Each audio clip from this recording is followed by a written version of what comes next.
সাইপ্রাসের ভূমি রেজিস্ট্রি বিভাগ থেকে প্রাপ্ত তথ্যে দেখা যায় 2021 সাল থেকে 2024 সালের জানুয়ারি পর্যন্ত শুধু লার্নাকা ইসরায়েলিরা 1406টি সম্পত্তি কিনেছেন। এর মধ্যে 481টি সম্পত্তির মালিকানা দলিল সম্পন্ন হয়েছে।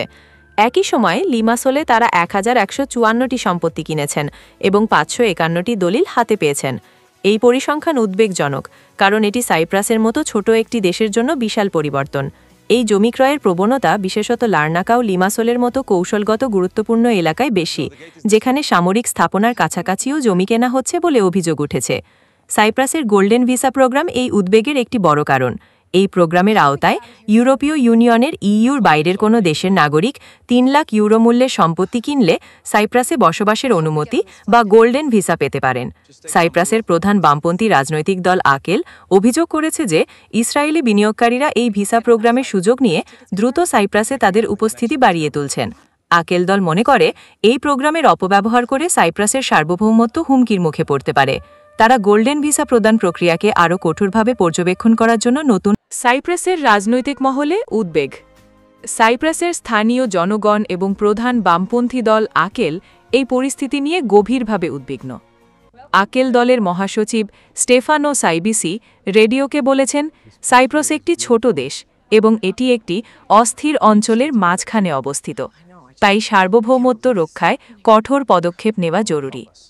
তিনি সতর্ক করেছেন যে এই প্রবণতা চলতে থাকলে সাইপ্রাসের ভূমি ধীরে ধীরে বিদেশিদের দখলে চলে যাবে এবং ভবিষ্যতে এই দ্বীপরাষ্ট্রকেও নতুন ফিলিস্তিন হিসেবে দেখা যেতে পারে।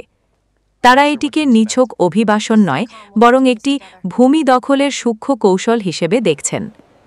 যদিও কিছু পক্ষ এটিকে কেবল বিনিয়োগ এবং পর্যটনের অংশ হিসেবে দেখে, তবে সামগ্রিকভাবে সাইপ্রাসে ইসরায়েলিদের এই ব্যাপক উপস্থিতি দেশটির রাজনৈতিক এবং সামাজিক জীবনে একটি বড় বিতর্ক তৈরি করেছে।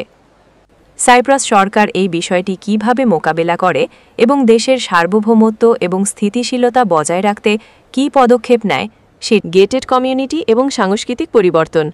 আকেল দলের অভিযোগ আরও গুরুতর।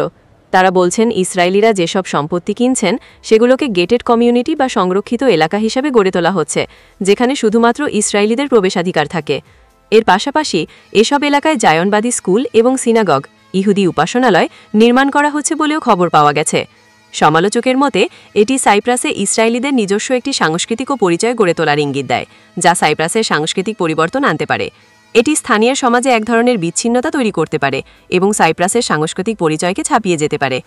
ভূরাজনৈতিক এবং কৌশলগত প্রেক্ষাপট। সাইপ্রাস এবং ইসরায়েলের মধ্যে সম্পর্ক বহু বছর ধরেই উষ্ণ। ভূমধ্যসাগরের পূর্বাঞ্চলে জ্বালানি সম্পদ অনুসন্ধান এবং আঞ্চলিক স্থিতিশীলতা উভয় দেশের জন্যই গুরুত্বপূর্ণ। কিছু বিশ্লেষক মনে করেন, সাইপ্রাসে ইসরায়েলিদের এই ক্রমবর্ধমান উপস্থিতি কেবল অর্থনৈতিক স্বার্থে নয়, এর পেছনে কৌশলগত উদ্দেশ্যও থাকতে পারে। বিশেষ করে তুরস্কের নৌ এবং বিমান কার্যক্রম পর্যবেক্ষণ এবং মধ্যপ্রাচ্যের অস্থিরতার এবং ইসরায়েলিদের জন্য একটি নিরাপদ